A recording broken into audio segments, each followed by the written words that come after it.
who's this beautiful, gorgeous model that has come to Stein when Goodpasture is, she thinks is missing, and she's afraid that something bad has happened.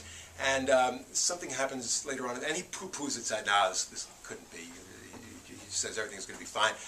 But something happens in the story that makes him realize that she was right, and he's fearful that something may have happened to her. It's quiet, no stereo, no TVs, just the breeze and the night birds twittering across the distance.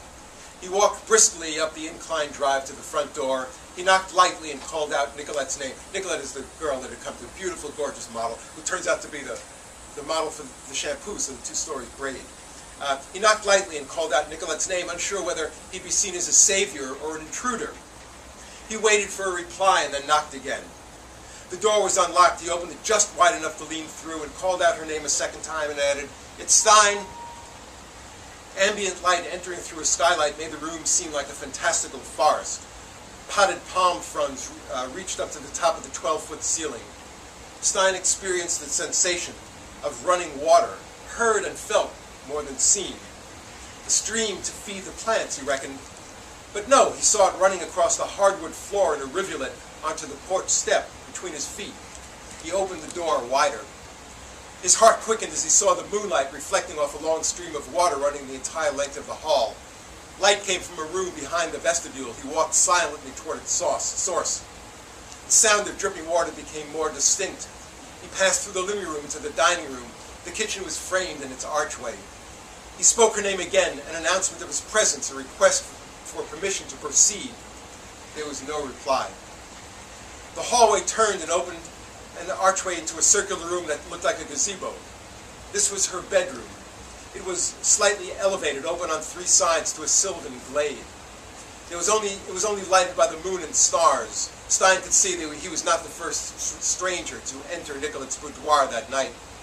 Cushions were uprooted from their place. Clothes were laid out on the floor, and all the emptied hangers in the walk-in cedar closet were pushed to one side. Her shoes were out of their boxes, arranged 10 deep on the floor in neat rows. The floorboards of the closet had been pried up. The flow of water was not coming from the bathroom as he had thought, but toward it.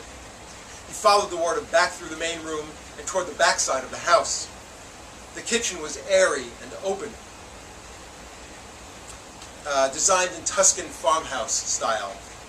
Frying pans and utensils hung from ceiling hooks. Broad hardwood counters ran along both sides of the double sink. The floor was red Italian tile. Nicolette's tall, naked body was arched backward against the sink. Her skin was bathed in moonlight. Her feet were bound together by ropes at the ankles. Her wrists were pulled back above her head and tied to the cornice that framed the window. Her neck was thrown back in an air of Dionysian ecstasy, so that at first glance she could have been dancing or crucified. The faucet of a beautifully carved brass tube rose elegantly like a swan's neck from the sink and then down into Nicolette's beautiful mouth. Water flowed from the tap in a slow, steady stream, just slow enough so that one could keep swallowing for a while. The porcelain sink underneath her head was filled. Her hair was splayed out in the water behind her. One eye was open and one closed. Stein wrapped a handkerchief around his fingers and turned off the faucet. Water continued to gurgle down her chin from those exhausted red lips. The faucet was embedded so deeply down her throat that in order to extract it, Stein had to lower her neck down into the sink so that her face was several inches below water level. He stood her up straight. Her spine was still supple. Rigor had not yet begun.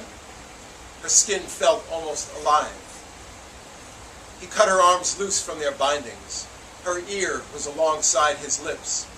He apologized to her from the depths of his soul and promised that he would find whoever had done this and make them pay.